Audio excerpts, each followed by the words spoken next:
Hello दोस्तों, स्वागत है आपका एग्जाम समाधान में। और आज की वीडियो में हम देखेंगे जीके के 10 क्वेश्चंस। तो आप ज़रूर अपना आकलन करें, इसमें कितने आपके मार्क्स आते हैं आप ज़रूर देखें और इनको अच्छे से लर्न कर लें ताकि आपके आने वाले एग्जाम्स में आपकी हेल्प हो सके। तो पहला क्वेश्चन है कि दयानंद सरस्वती द्वारा स्थापित है। तो इनमें से क्या इनके द्वारा स्थापित है? तो इन्होंने किसकी स्थापना करी थी? तो इन्होंने करी थी आर्य समाज की स्थापना। और आर्य समाज की स्थापना कब होती है, यह क्वेश्चन एग्जाम में बार बार पूछा जाता है। तो आर्य समाज की स्थापना हुई थी 1875 में। कब हुई थी? 1875 में हुई थी। किसने करी? तो दयानंद सरस्वती ने करी थी। ठीक है। अब पहला है ब्रह्म समाज। तो ब्रह्म समाज का भी पता होना चाहिए हमें कि ब्रह्म समाज की स्थापना कब हुई थी? तो 1828 में। कब हुई थी? 1828 में हुई थी। किसने करी? तो राजा राम मोहन राय ने करी थी। और लास्ट हमारा ये पॉइंट है यहाँ पे, प्रार्थना समाज। प्रार्थना समाज की स्थापना 1867 कब हुई थी? 1867 में हुई थी। और किसने करी थी? तो आत्मारंग पांडुरंग ने करी थी हमारे प्रार्थना समाज की स्थापना। और 1867 में इन्होंने स्थापना करी थी। तो अगला क्वेश्चन है कि ब्रह्म समाज का सिद्धांत आधारित था। तो ब्रह्म समाज का जो सिद्धांत था वह किस पर आधारित था? तो यह था एकेश्वरवाद। ये आपने जब पढ़ा होगा तो आपको थोड़ा पता होगा कि एक देववाद या एकेश्वरवाद, इन पे क्या था? इनका सिद्धांत आधारित था। तो नेक्स्ट क्वेश्चन, बाल विवाह प्रथा को नियंत्रित करने हेतु 1872 के सिविल मैरिज एक्ट के अनुसार लड़कियों के विवाह की न्यूनतम उम्र निर्धारित की गई थी। तो इसमें न्यूनतम आयु निर्धारित जो करी गई थी, कितनी करी गई थी? तो 14 वर्ष। ठीक है, 14 वर्ष करी गई थी। और लड़कों की 18, लड़कियों की 14 और लड़कों की 18 इसमें न्यूनतम आयु निर्धारित करी गई थी। इसके बाद एक शारदा एक्ट भी आया था। किसके विवाह के लिए एक शारदा एक्ट भी आया था? उसके बारे में आपको बताऊंगा नेक्स्ट क्वेश्चन में। देखो नेक्स्ट क्वेश्चन हमारा क्या है कि 1856 में निम्नलिखित कानून पारित हुआ था।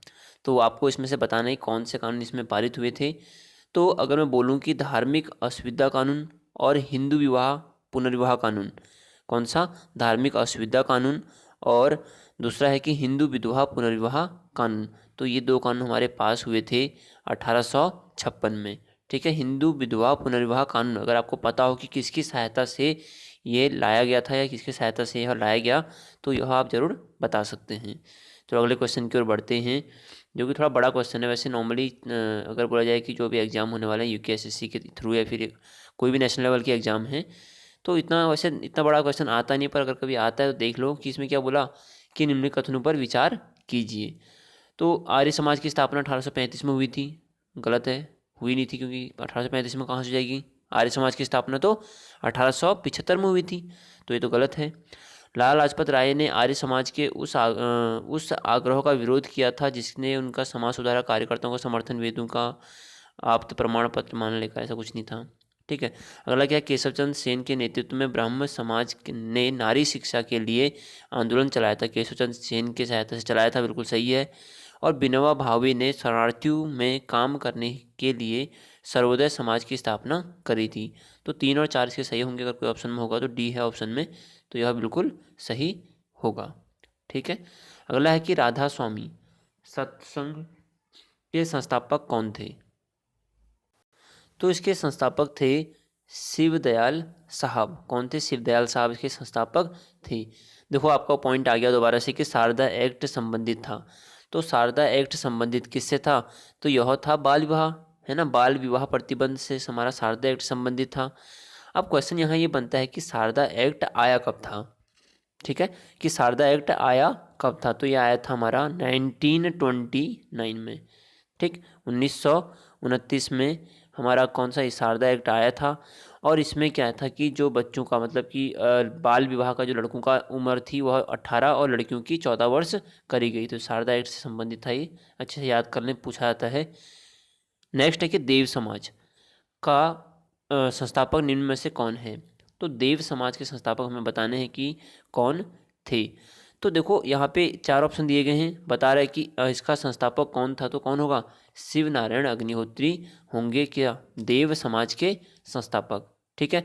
अब देव समाज की जो संस्थापक तो हमने बोला शिव नारायण अग्निहोत्री थे। तो इसकी स्थापना इन्होंने कब करी? तो 1887। कब करी थी? 1887 में करी थी।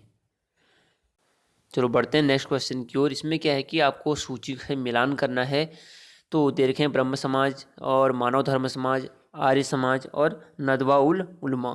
तो देखो जो हमने नाम सुने मेनली, अगर बोलूँ ब्रह्म समाज का और आर्य समाज का नाम सुन रखे हैं, मानव धर्म सभा का भी सुना हुआ है।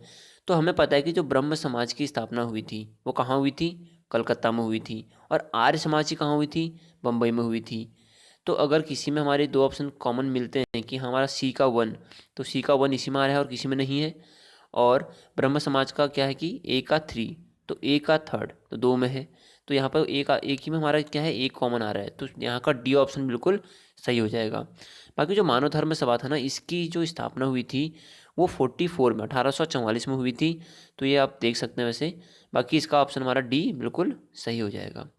चलो अगला क्वेश्चन है कि किसने कहा कि यदि भगवान अस्पृश्यता को सहन करते हैं तो मैं उन्हें कभी भगवान नहीं मानूंगा। तो इसका सही आंसर हमारा होगा बी, बाल गंगाधर तिलक ने ये कथन कहा था। तो अगला क्वेश्चन बढ़ लेते हैं इसकी ओर। 31वें क्वेश्चन में है कि महाराष्ट्र में प्रार्थना समाज का मुख्य संचालक कौन था। तो महाराष्ट्र में प्रार्थना सभा का अगर बोला जाए कि मुख्य सलाहकार या फिर मुख्य यहाँ पे संचालक कौन था, तो इसका कौन हो जाएगा, B, M G Ranade. M G Ranade इसका बिल्कुल सही आंसर होगा। ठीक है, इन्होंने मतलब क्या करा था कि महाराष्ट्र वाले एरिया में क्या करा था, इसका संचालन करा था, इसको थोड़ा सा विकास करा था इसका, किसने, एम जी रनाडे ने। तो दोस्तों करते हैं आज की वीडियो को यहाँ पे समाप्त। अगर आपको सही लगी हो तो ज़रूर इसको अपने फ्रेंड्स में शेयर करें। जय हिंद, जय भारत।